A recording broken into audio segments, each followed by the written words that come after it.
Pak, Ya, gimana kabarnya Pak?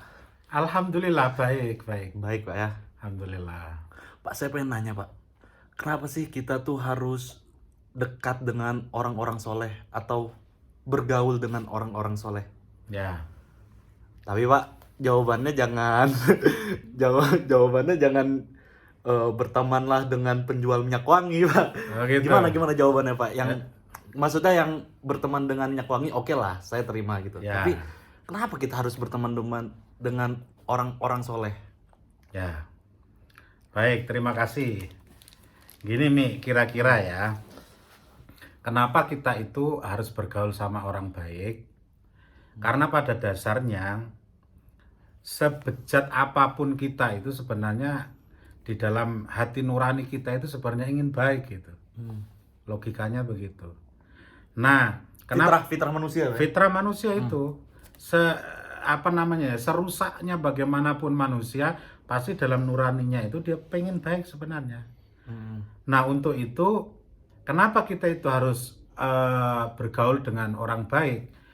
Karena pada dasarnya itu setiap teman itu kalau dalam bahasa Arabnya itu as-sohib sahib. Artinya itu teman itu pasti akan menyeret kita. Nah, menyeret itu bisa fisik, bisa non fisik gitu. Nah, untung kalau misalkan teman kita itu baik, maka kita akan diseret, ditarik kepada kebaikan kan? Kan tetapi sebaliknya, kalau teman kita jelek, maka kita juga akan terseret kejelekannya gitu. As-sohib sahib. As-sahib sahib. Jadi teman itu pasti akan menyeret kita gitu. Itu logikanya begitu. Jadi masuk akal logikanya. Kemudian lagi kalau kita mau serius ya dalam hadis Rasulullah itu katanya alaikum bimujalasatil ulama. Hendaknya kita itu dekat sama para ulama. Kenapa kok harus dekat dengan para ulama? Karena ulama itu adalah lambang dari agama gitu. Lambang dari agama berarti lambang kebaikan gitu. Makanya kita harus dekat sama ulama. Wastima ikalamil hukama. Kemudian selanjutnya kita juga harus sering-sering mendengarkan kata-kata hikmah dari para hukama. Kenapa demikian? Jawabannya adalah fa innallaha yuhyil qalbal mayyit, karena Allah Subhanahu wa taala itu akan menghidupkan hati-hati yang mati binuril hikmah, dengan cahaya hikmah itu tadi. Jadi hati itu akan hidup dengan seringnya kita mendengar kata-kata mutiara, kata-kata hikmah, firman-firman Tuhan, sabda-sabda baginda Rasulullah. Kama yuhyil ardul maitata bima ilmator. Jadi persis seperti Allah Subhanahu wa taala di saat mau menghidupkan bumi yang mati dengan air hujan. Nah, itu. Kemudian lagi, seriusnya lagi ya, kata baginda Nabi itu memprediksi dari dulu nih. Jadi hampir 1400 abad yang lalu, baginda Nabi itu memprediksi begini. Sayati zamanun, akan datang suatu masa, yafirruna minal ulama, di mana orang-orang itu pada menghindar, pada menjauh dari para ulama. Padahal ulama itu kan lambang dari agama toh. Al ulama warathatul anbiya, ulama itu adalah pewaris para nabi gitu. Karena dia menjauhi lambang agama, menjauhi agama itu sendiri, akhirnya Allah akan mengadab mereka, menguji mereka dengan 3 ujian. Apa itu Pak? Yang pertama, yarfa'ullahul barakata min kasbihim.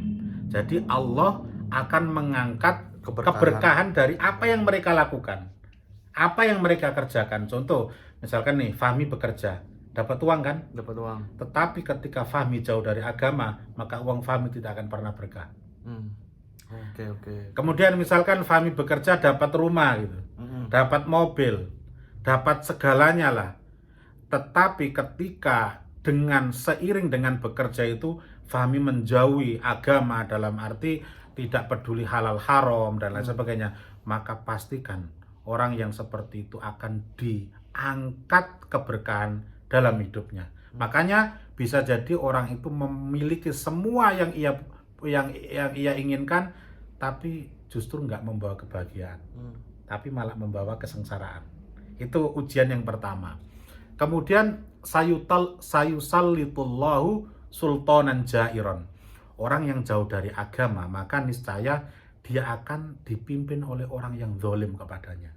Nah, pemimpin itu bisa pemegang keputusan di atas kita, misalkan bisa atasan kita, bisa kepala desa, bisa camat, bisa bupati, bisa gubernur, bisa presiden gitu. Kenapa?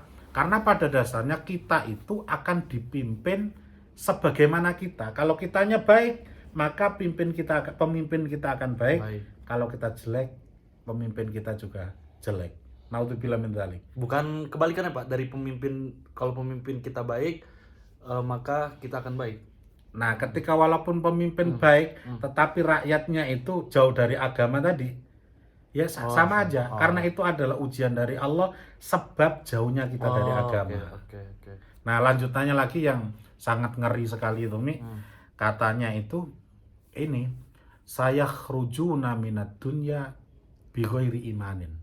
Ya, orang yang jauh dengan naudzubillah min dzalik, naudzubillah ya.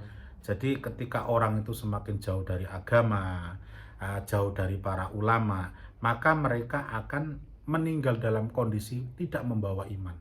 Nah, artinya kan dia dalam kondisi kafir. Naudzubillah, itu akan diadab di neraka jahanam khalidina fiha selama-lamanya. Naudzubillah min dzalik. Kemudian lagi, makanya karena pentingnya kita bergaul dengan orang soleh itu, Rasulullah juga pernah mengingatkan kita begini. Ar-rajulu ala dini khalili. Jadi seseorang itu akan mengikuti agama atau akan mengikuti pemikiran dari orang yang ditemaninya. Jadi itu tadi, kalau temannya baik, maka niscaya akan baik. Kalau temannya itu agamanya jelek, maka dia juga agamanya akan jelek. Falyandur ahadukum man yukhalilu. Maka hendaknya dia harus lihat, harus berpikir, gua harus berteman sama siapa nih gitu. Ini penting. Nah, ada yang lebih penting dari itu. Kenapa kita itu harus bergaul dengan orang soleh, orang baik nih? Ada 6 hal kata para ulama itu. Jadi kalau bahasa Arabnya itu begini. Mujalasatu sholihin tuhawwiluka min sitta ila sitta. Jadi artinya kurang lebih begini. Dengan kita dekat dengan orang soleh, maka orang soleh itu akan merubah dari 6 perkara menjadi 6 perkara. Ya, apa itu Pak? Nah, salah satunya minas syakki ilal yakin, dari keraguan menjadi keyakinan. Jadi misalkan nih, ketika kita itu punya banyak hal, kita ragu baik dalam urusan dunia ataupun urusan akhirat atau urusan agama kita, masalah keimanan gitu. Ketika kita itu bergaul dengan orang soleh, maka niscaya keraguan itu akan terjawab dengan sendirinya. Karena pasti ya kita seperti inilah, kita akan dialog, kita akan sharing, kita akan saling menasihati begitu. Jadi minal syaki ilal yaqini. Hebat kan? Kalau misalnya ada keraguan tentang masalah fikih, kalau kita berteman dengan orang soleh atau bergaul dengan orang soleh, tinggal tanya aja, jadi yakin kan? Jadi yakin. Nah, ya. Belum lagi masalah keimanan gitu. Nah, saya lanjut. Kemudian wa minar riyai ilal ikhlasi. Banyak nggak orang yang tidak tahu ilmunya, akhirnya setiap kali dia beramal dia pamer. Iya banyak. Tetapi ketika kita itu dekat sama orang soleh, nggak mungkin orang soleh itu membiarkan kita riak terus. Pasti minimal akan menegur atau mengingatkan. Karena untuk apa riak? Kan gitu. Jadi dengan begitu insya Allah dari riak akan menuju keikhlasan. Kemudian lagi waminal ghaflati ila dzikri. Ini penting sekali. Banyak sekali ketika orang itu jauh dari orang-orang soleh atau para ulama, orang itu terlena. Orang itu terlena. Jadi misalkan sebenarnya ada hal-hal yang penting, dia nyantai saja.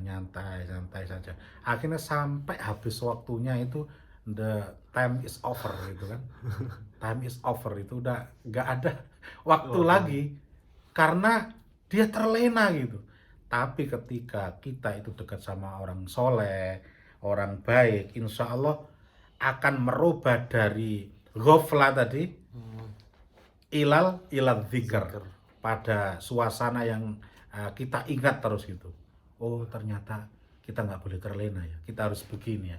Oh ini saatnya sholat, oh ini saatnya terawih, oh ini saatnya bekerja tepat waktu, kan begitu toh? Iya, iya, iya. Nah selanjutnya lagi, wa minar roghbati fid dunya ila roghbati fil akhirah. Kemudian lagi kalau kita itu dekat dengan orang soleh, nih ya, niscaya kita akan yang dari awal itu sangat cinta dunia, maka niscaya akan berubah. Kita akan minimal seimbang antara dunia dan akhirat. Karena konsepnya begitu, walatan sanasi bakaminat dunya. Jangan engkau lupakan bagianmu dari dunia. Artinya kita harus balance, kita harus seimbang antara dunia dan akhiratnya. Itu keuntungannya. Jadi insya Allah yang awalnya kita menggebu-gebu mengejar dunia, kemudian tidak pandang halal haram, kan nggak mungkin ketika kita dekat sama orang soleh kemudian seperti itu. Nah kemudian lagi wa minal kibri ilat tawadu. Nah yang awalnya sombong gitu, insya Allah kalau kita itu dekat sama orang soleh, niscaya kita akan rendah hati. Karena bagaimanapun ya, orang sombong itu pasti dibenci orang. Dan bahkan orang sombong pun benci dengan orang benci. Dan benci dengan orang yang sombong. Karena memang tabiatnya begitu. Nah, karena kita tahu hakikat kesombongan itu ternyata justru bukan mengangkat derajat kita gitu.